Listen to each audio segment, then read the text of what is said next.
Welcome back, MVL fans. Here with Janos and Colin Brown, our MVL online reporter. And we're going to talk about last week was kind of a crazy week in the MVL. Sheridan, they took care of business again with a 50-0 victory over Crooksville.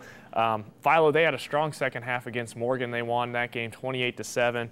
John Glenn had a nail-biter of a game, came back to defeat West Muskegum 28-20. That was John Glenn's first win of the season. But, Colin, there were really two surprising results last week. New Lexington, they have won their first 3 games. They were off to an easy 3-0 start, but then they lost to Maysville last week. And Glenn, I think what the difference was in that game was definitely the turnovers. New Lexington, when we watched them against Philo, they had a really balanced offense, and I think that's what really helped them win the game. But against Maysville, they only had 23 rushing yards, so Maysville's rush defense came up big time. But the offense wasn't completely gone. They finished with 300 yards of total offense, so that was still there.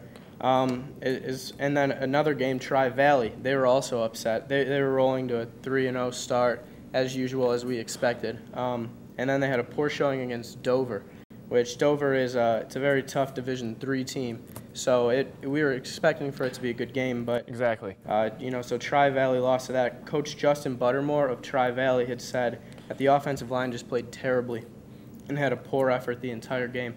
So really he's really been stressing that a lot this week, and that was the difference in last game. But what do these losses mean in the long run for the MVL?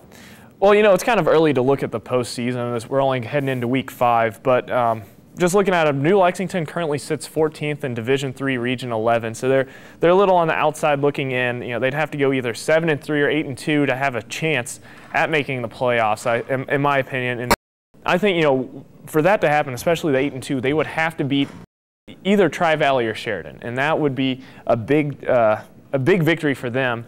And but that's a tough task, and it's a little down the road. But for Tri-Valley, Dover, like you said, is a very good Division III team. They knocked Sheridan out of the playoffs last year, and I don't think the loss hurts Tri-Valley too much. Yeah, definitely not that bad of a loss, especially being early in the season. Tri-Valley is still ranked 16th overall in the state in Division II. So they'll probably make the playoffs unless they completely collapse and go south. It'll just determine where they're playing, if they have a home game, where they're at on the road, who they're playing. But it is early. There's lots of games to be played. We're halfway through the season, so each week really does become important as we get closer to playoffs, building momentum throughout the season. So that's it for us this week. Cruz will be in Dresden for the Tri-Valley versus Crooksville game, and then we'll also be in Thornville for the Sheridan versus Cambridge game this week, which should be a pretty good one. So make sure you tune in to WOUB on Friday night at 11:30 and watch Gridiron Glory.